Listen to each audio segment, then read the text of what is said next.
কি দুর্দান্ত খবর বাংলাদেশের ফুটবলের জন্য, কি দুর্দান্ত খবর বাংলাদেশের ফুটবল ফ্যানদের জন্য। অবশেষে গোল স্কোরারের অভাব বোধহয় এবার কাটতে চলেছে, কারণ কিউবা মিচেল তিনি বাংলাদেশের জার্সিতে খেলার ব্যাপারে সম্মতি জানিয়েছেন। হামজা চৌধুরী, সামিদ সোমের পর বাংলাদেশের ফুটবল মহলে গত কয়েকদিন ধরে যে নামটা নিয়ে ব্যাপক আলোচনা চলমান ছিল, সেই নামটা হচ্ছে কিউবা মিচেল, এবং তিনি নিজেই আগ্রহ প্রকাশ করেছিলেন। অবশেষে শনিবার বাংলাদেশ ফুটবল ফেডারেশনের পক্ষ থেকে তার সাথে যোগাযোগ করা হয় মেইলের মারফত, এবং রবিবার বিকেল নাগাদ মেইলে তিনি উত্তর দিয়েছেন এবং তিনি তার সম্মতির কথা বাংলাদেশ ফুটবল ফেডারেশনকে জানিয়ে ব্যবস্থা গ্রহণ করতে বলেছেন।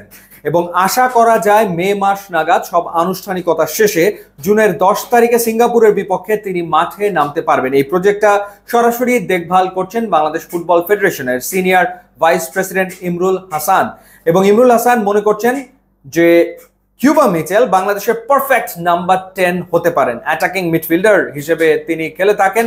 সান্ডারল্যান্ড আন্ডার-21 টিমে তিনি খেলছেন এবং প্রিমিয়ার লিগ 2-তে তিনি খেলছেন। 7টা ম্যাচ খেলেছেন এই সিজনে, যদি আমি ভুল না করে থাকি।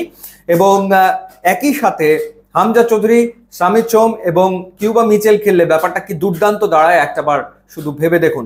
সামিদ সোমের যে আপডেটটা রয়েছে, তার যে জন্ম নিবন্ধন সনদ সেটা তৈরি করা হয়ে গেছে।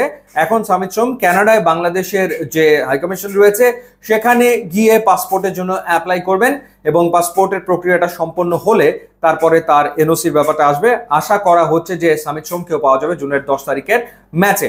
আর যেহেতু কিউবা মিচেল তিনি অন্য কোনো দেশের হয়ে আসলে খেলেননি কখনো, তার বাবা জামাইকান, তার মা বাংলাদেশি, সুতরাং 3টা দেশের হয়ে খেলার তার সুযোগ ছিল। ইংল্যান্ডের হয়ে, জামাইকার হয়ে, বাংলাদেশের হয়ে, কিন্তু তিনি বাংলাদেশের হয়েই মাঠে নামতে চেয়েছেন, প্রতিনিধিত্ব করতে চেয়েছেন, এবং তার আগ্রহের কথা তিনি আসলে জানিয়েছিলেন। সুতরাং তার প্রক্রিয়া শেষ করাটা খুব একটা দুরূহ বলে মনে হচ্ছে না বাংলাদেশ ফুটবল ফেডারেশনের কাছে। তো সে কারণেই তাকে পাওয়ার ব্যাপারে বাফুফে বেশ আশাবাদী। এবং অ্যাটাকিং মিডফিল্ডার হিসেবে তিনি খেলেন, হামজা চৌধুরী ডিফেন্সিভ মিডে, এরপর মাঝমাঠে যদি সামিদ সোম খেলেন, এবং অ্যাটাকিং থার্ডে যদি খেলেন কিউবা মিচেল, সেই ক্ষেত্রে বাংলাদেশ দুর্দান্ত অ্যাটাকিং ফুটবল খেলতে পারবে, এমনটা আসলে ফুটবল প্রেমীরা প্রত্যাশা করতেই পারে।